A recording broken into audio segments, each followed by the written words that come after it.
You're listening to the Getting Smart podcast. I'm Rebecca Middles. Today, we're joined by a repeat guest, Laurie Gagnon, who leads the Competency Works initiative at Aurora Institute. This initiative is dedicated to sharing promising practices, shaping the future of personalized competency-based education. Welcome back, Laurie. It's great to be here. Thanks for having me. The Aurora Institute's definition of competency-based education is easily regarded as the go-to. Would you walk our listeners through that definition for us? Absolutely. So first, competency-based education is a student-centered framework that is focused on ensuring that every student, every learner, no matter their abilities or what they bring coming in to their learning experiences, is able to learn what they need to thrive in the world. So competency-based education, CBE for short, is a contrast to a one-size-fits-all approach that's driven by seat time, where learners are going through the content at the same time and they're getting as much as they can get. And as long as they get enough, right, 60%, 70%, 80%, they move on. And we don't really know if they missed something essential or if they just didn't do well on a test, even though they know it, or if they didn't do their homework. So we don't really know what is going into that. So the CBE definition, again, is meant to help think about what would it mean to build a system that accomplishes this. So there are 7 parts, which can be a lot, but really they're around students being empowered to make decisions about their learning. So learning is something that the learner does. It's not something that's done to the learner. So really having that ownership on behalf of students is important. Then assessment is meaningful and positive. So students are showing what they know and can do in relevant and meaningful ways that are about the real world and about application, not just recalling information without context. And then they're supported to learn. So they get timely, differentiated support along the way so that when they have a challenge, we know where the learner is at and we know that they need support. And the learner also can know that they need support and ask for it. They make progress based on this demonstration of learning. So based on mastery, not time. Mm-hmm. And we can get into what that means, right? But really it's like looking at things from a more of a growth, where am I at and what do I need to learn next? And that's how I'm going to make progress, is based on what I've actually learned. And students are going to learn actively using different pathways and pacing. So there's lots of connections to Getting Smart, New Pathways campaign and other pieces, real world learning. And that encompasses a lot, right? There's project-based learning, there's work-based learning. There's a lot of different ways to learn actively. And then all of this, and maybe this shouldn't be a bullet, but it should be elevated even a bit more, is that strategies to ensure equity are embedded in the culture, in the structures of the learning community, and in the pedagogy, right? Which is reflected, right, in these first bullet points. And then finally, like, just everything is driven by transparent competency frameworks that outline the expectations for learning. And those are not just the academics, but a broader set of the skills and dispositions in addition to the academics that we need in order to thrive. And maybe the most important of those, we often think of like communication and collaboration, but maybe the most important of those is actually learning how to learn and being able to set your own goals and pursue learning. And that's something that is both helpful during school or your learning experiences, but also beyond. I certainly hear agency coming through with that. And I love that you highlighted real world learning as well, and what people sometimes will call work-based learning. I know a lot of organizations that are doing this work are using this definition and then adding a real world learning component to it because it matches so well with that. So appreciate you highlighting that. I think you've also created an infographic, right? I'm looking at it and it outlines the vision. We'll drop that link to the show notes for those that are listening. Can you tell us what inspired you to turn that definition into this infographic and how you envision educators using this? True to the principles of a competency-based education system, there are different entry points into learning, and the definition outlines things and we can point to examples. And it's also helpful to see things visually and show the relationship between these different elements of the definition. And then I'll just highlight a couple. I mentioned it with the equity being embedded in the culture, structures, and pedagogy. And and that the competencies really are throughout, right? The students are making meaningful decisions about learning the competencies that they're supposed to learn, about how they're going to show them. So they're very much integrated throughout every other element. So I think those are two examples where I hoped in this visual to really show that here, like in the graphic, if you're looking at it, the Right. learners are at the center, right? So we can all imagine that learners really are at the center and their learning is around these essential competencies. So and as learners take ownership over that and have agency, that in and of itself shifts the power dynamic and becomes a driver of equity from the learner themselves into the system. So that's one thing to try to communicate, that the competencies are woven throughout it, and the learner knowing that and really having that in their hands at the center is the driver for envisioning a competency-based education system and trying to bring the different research that's behind competency-based education into reality. And I think the other piece around equity is there are a lot of ways to tend to equity. And it really is the sort of purpose of creating such a system, but there's a lot of pieces. And I think we can lose sight. And so we can't, as people are implementing competency based education, it's hard to do all of it when all of it at once. So, how do we really keep that focus that this is really about every learner learning at high levels? And that is going to be a driver of how we go about this work. So, the sort of input in the process and the leadership that happens and the community engagement that happens and should drive all of the work, but also we're seeking it on the outcome level. So it's about the inputs True. into creating our learning environments, but it's also about the outputs, right? That every learner is learning to high levels. Now, what they're going to do with that is not going to all be the same, and it never should be, right? It should really be what's important to the learner. But at the same time, we want to make sure that every learner is leaving with lots of good opportunities and the skills to keep learning as they navigate a world that's going to keep changing. So I think really trying to represent visually those components was really important. And I think every framework and definition or visual, like none of them are maybe perfect, but are they useful? And I hope that this one is useful to helping people envision how these pieces are connected to each other. I believe it's useful, and you were really wonderful about getting a lot of input on that and getting people to write in and add suggestions, and I encourage people to go to the show notes and see that visual. I think it's really helpful. I'm gonna circle back to the piece you brought up at equity in a little bit. Let's stop for a minute and then think about how to make this even more concrete for listeners. What exactly does BE look like in practice? Can you share an example of what a system-wide approach might look like? A district that's making strides around competency-based education? And what have they done at a systems level to implement this learning environment?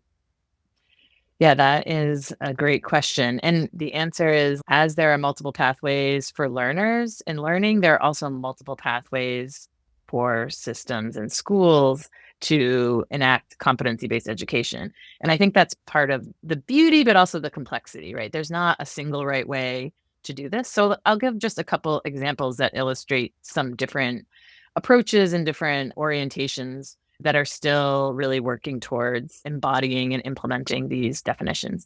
So one that we hear a lot about, but I think is really worth elevating, is Lindsay Unified in California, which I know you're familiar with. Before I share a little of the details, one of the keys is that the learners know what they are learning and they know what it looks like to make progress. So that's like a through line in all these models.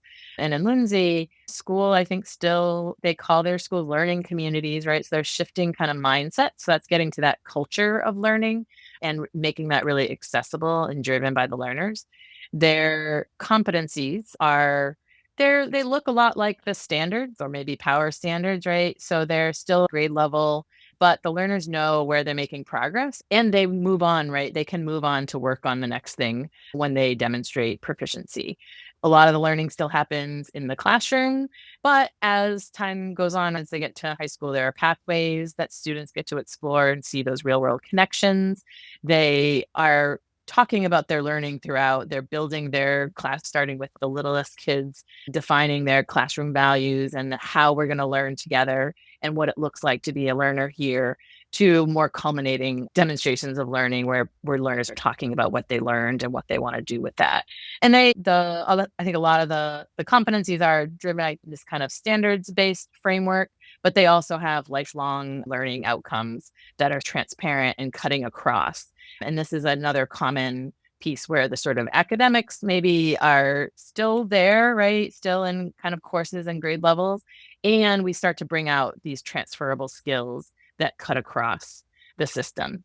So that's a little bit about like the structure of one place. And I think in terms of what it means to pursue this, it's really thinking about having a vision and then really aligning and working to align it. In this, really just making clear that we know what students are learning, students know what they're learning, and we're really going to design our curriculum around that has been like an anchor, Lindsay. And they've also now started to layer in more projects, deeper application that's embedded into the curriculum. That has been their trajectory. As like a maybe a kind of contract of a different place, like some places start with the kind of more project-based feel of the learning, right? And then get to competencies that way. So I think wherever you start, you often are asking yourself questions about what's next. And that leads you right to other places that someone else may have started there, but you started in a different place. But if you are thinking systematically, and I think that's the power of this is being able to think, what are all the components of a system? But then you get to those other components as you go through. So Building 21 is they have two lab schools in Philadelphia and Allenstown, Pennsylvania. And their competency framework is really a progression style. And it started more at the secondary, but they now have it built out like from K through 12. And really it's like a lifelong learning, right? College ready. And this continual progression is by developmental levels. There are a number of steps and it's if you're in early elementary, if you're in late elementary, you might be at a level 1 or level 2, and then you move up through there. And they still have a way to translate it back into the language of A, B's, and C's when necessary, because they're still having to operate within this larger system. But when students are actually making progress in the original lab schools, they're instead of learning as a first year, a freshman, I might take English 1 and Algebra 1. Instead, the students are filling portfolios of evidence. So I have an English 9 portfolio, but I'm filling that with evidence from these much smaller, they call them studios. So that some places call them like mini courses, or there's a place that calls them coursitos that are much smaller. So maybe 6 week. Sometimes you also see schools go to like trimester models, right? So that it's like a smaller Mhm. period of time. I think over time, there are some that are like anchor projects or anchor studios. And then also there's always this possibility of a new topic, timely topic. And then you can be working on it's aligned to some of the competencies, but not every student is working on the same competencies and they're not all working on the same level. So there's some ability for students to be working at a level that is where they're at because they're building evidence of a certain set of portfolios. And when those portfolios have enough evidence to show that they're proficient at that level, they then unlock and move on to the next one. So a few things about this. There's still kids still go to school, right? And all in both of these cases, but you can start to think about, are there other places outside the school walls where I also can be building evidence of learning? So through an internship or a community project, is there a structure for me to propose my own independent project? And does the system let me bring in the evidence of that? So I think that's like a kind of key dimension here. And in the Building 21 model, whenever a student fills their portfolios, they can graduate. It doesn't have to be all like on the cycle of a year. And we see variations of this in other systems too, that might have graduation on a rolling basis as students are Mhm. ready, or maybe quarterly. It doesn't mean that they don't come back and celebrate and have some of Right. that cultural piece. I'm going to dig in just a little bit more, but what does this mean for students at the classroom level? And maybe how does it differ from like more traditional models? Yeah, it's a great question. So I think that piece of like students know the learning goals and they know where they're at is an anchor. And then I think it does depend a little bit. And when I think of kind of implementation, we might think of some that like it still feels like school, but the culture is different, right? Because students are talking about their learning. One place that I visited in Vermont, which like at the state level, they have proficiency-based graduation Mhm. requirements. And so a lot of schools have, they often call them proficiencies because that's the language they're using. So different schools take different approaches, right? Some are more like Lindsay that are a little bit more grade level based, and others are a little bit more of a progression or a set of proficiencies that students that are some of the same proficiencies, but in different courses, right? That build upon each other or that you're showing evidence in different contexts and often have transferable skills is the language that they use for those like lifelong those transferable skills pieces. And there students I when I was there, students still talk about, I might look at my proficiency, look where I'm at in my learning and say, oh, what can I learn to be more proficient? So there's still like a little bit of that, I want to improve my grade, but the culture really, and you hear the teachers and leaders talking about it, kids that are talking about their learning, not about just how do I get a higher grade. And I think that's like very nuanced, but I think that's the kind of culture that we're trying to shift. So students would know what they're working on and know what the level of performance that's expected. And often they have a chance to revise or keep learning, right? So there's still going to be moments where there still could be tests, Sure. but often more performance based assessments where students are solving real problems and applying their learning.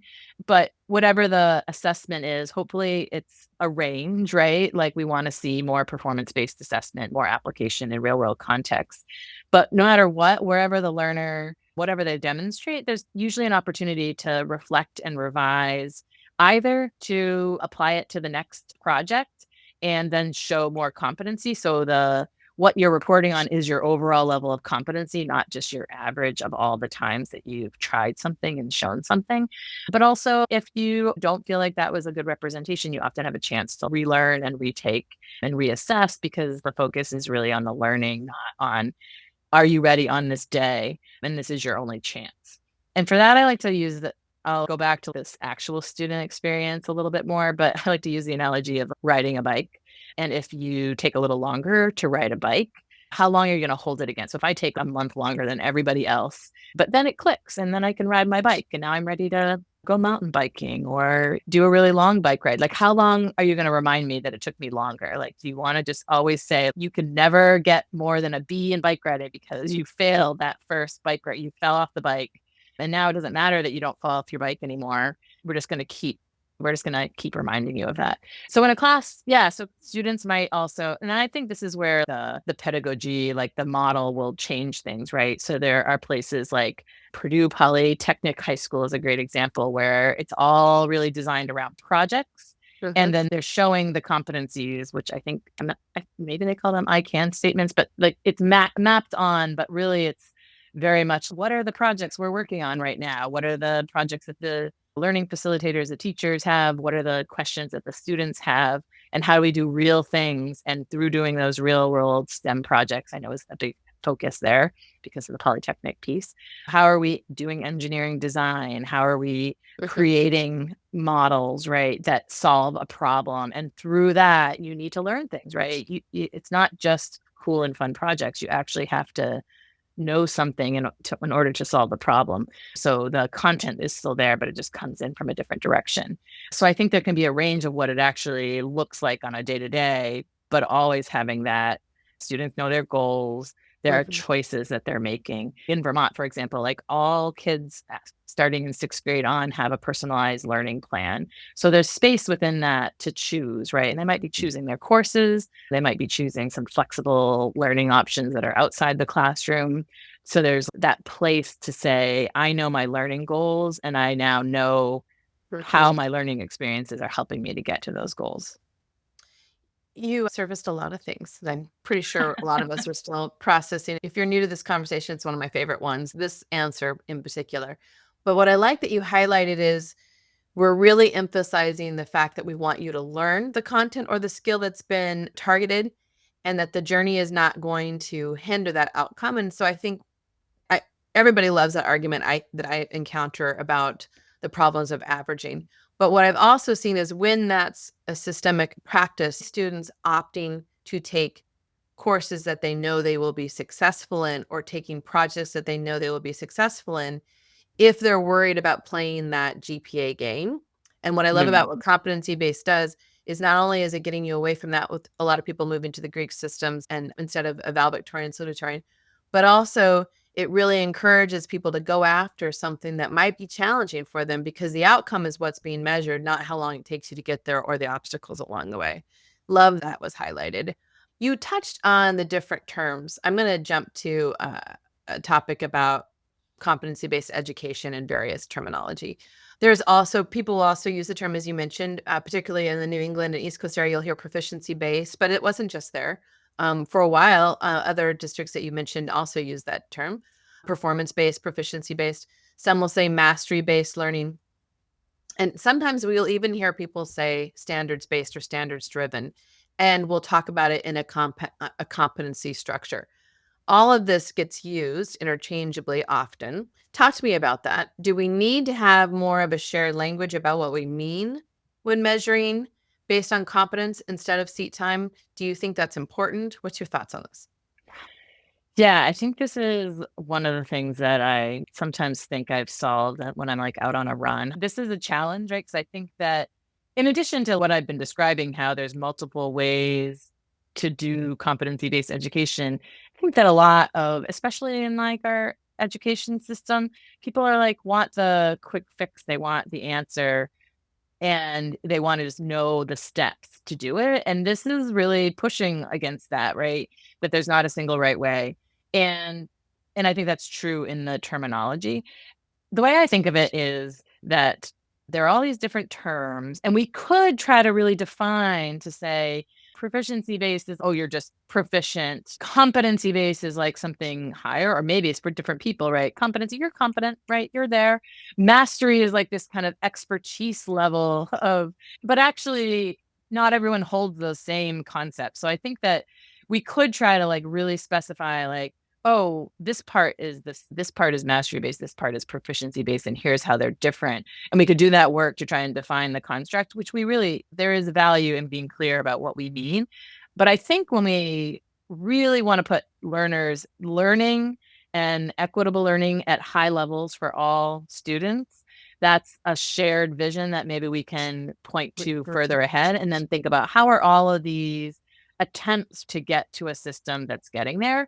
And so I think it's much more important to unpack what's actually happening in your system, regardless of the language you're using. Because I think that some people, use the same terms but mean Mhm. different things, and they use different terms but actually are doing pretty similar things. How can we find a way to talk about what does it really mean to do this and how it's okay to have a different approach to doing it? Because there's not a single path. I think that we can start to point out some prominent entry points and approaches to doing this, and Mhm. that's good.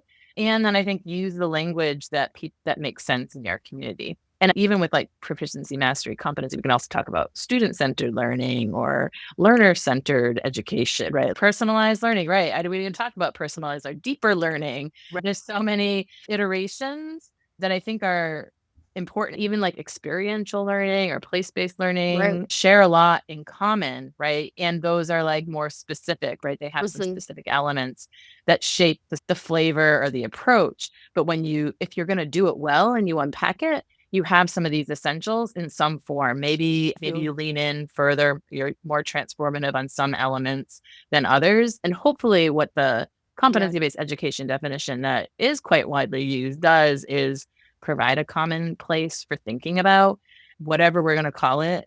How do we know that we're doing it in a way that's addressing all the elements of the system? I don't know if this is gonna work for what you're sharing, but I find that it's the why that we all come together on.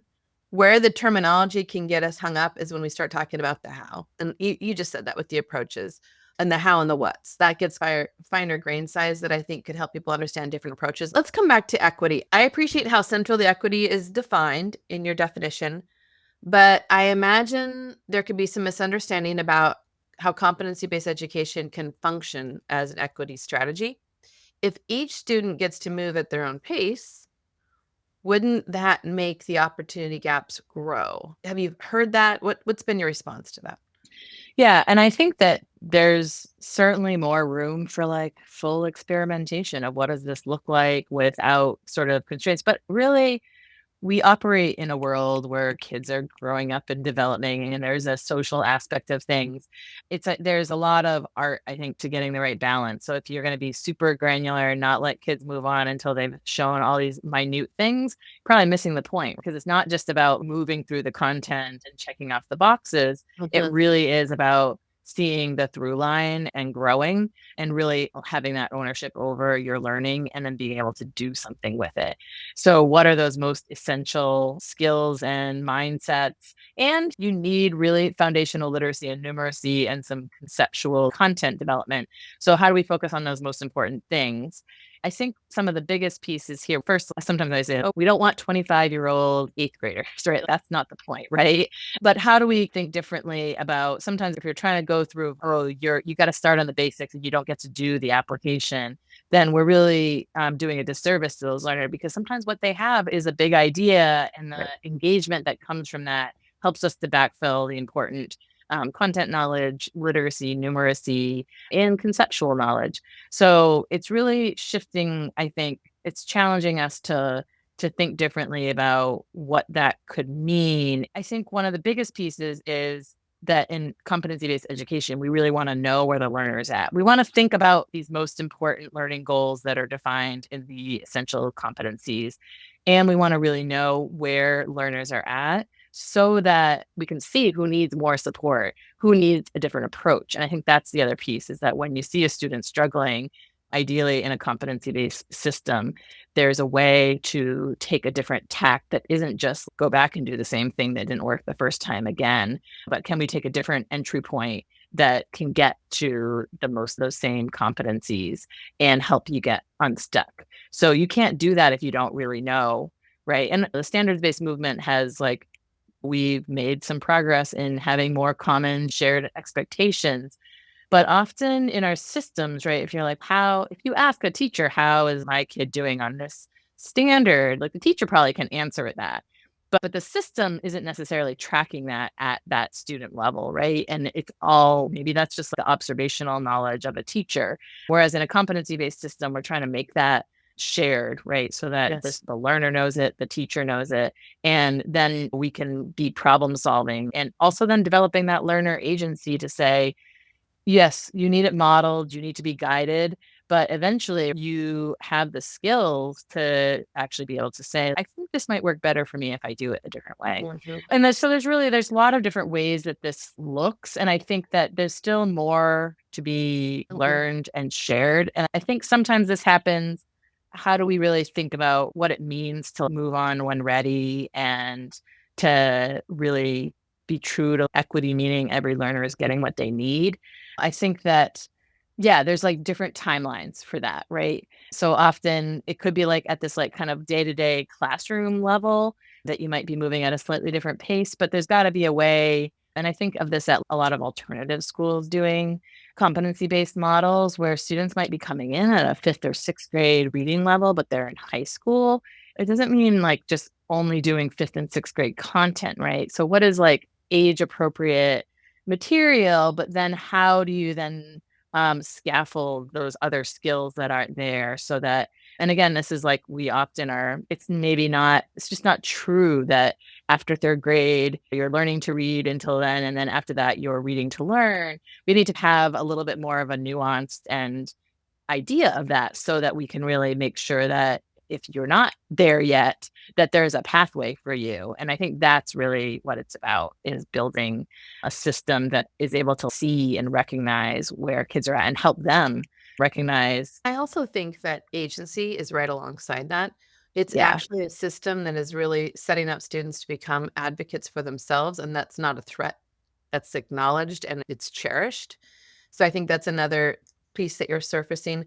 I also, if you're listening to this and these are the kind of conversations you want to have more of, there are lots of Aurora webinars that you can look at. There's also symposiums to come to. We've got one coming up this year.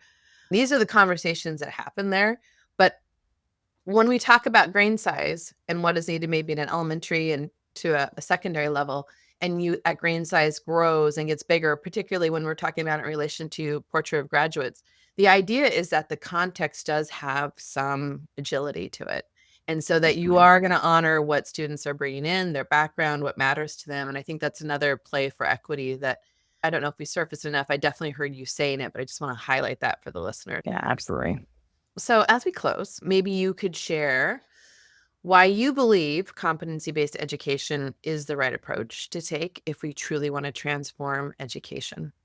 Yeah, at the heart of it, I think competency-based education is an attempt to bring what we know about how we learn and what helps us be ready to learn, right, into being, right? We know so much more about what it means to really be ready to learn, to feel like you belong, and to be able to engage in your learning and be seen for who you are, to bring what you know into the conversation.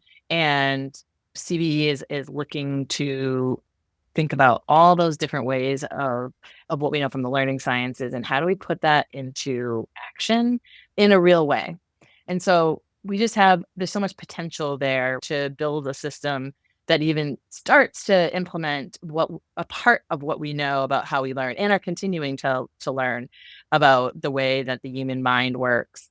And when I think of the potential return on actually figuring out how to implement what we know about how we learn, it is really the potential in every person, right, to live their best life, to thrive, to contribute, right, in civic ways and in economic ways.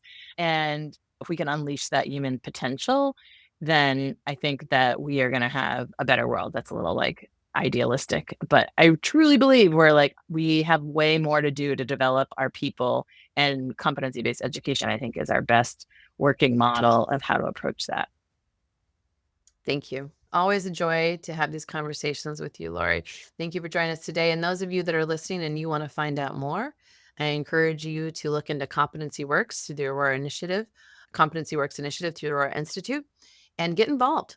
We have opportunities for you to join webinars and also join symposiums, and we will always post more on Getting Smart as well. Thank you for joining us.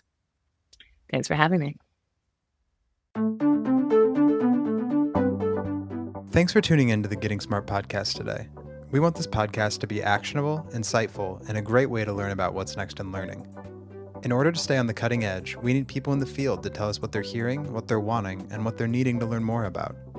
Got a topic or a guest in mind? Send your recommendations to me, Mason at gettingsmart.com. And if you like what you're hearing, don't forget to leave a review in Apple Podcasts or subscribe wherever you listen.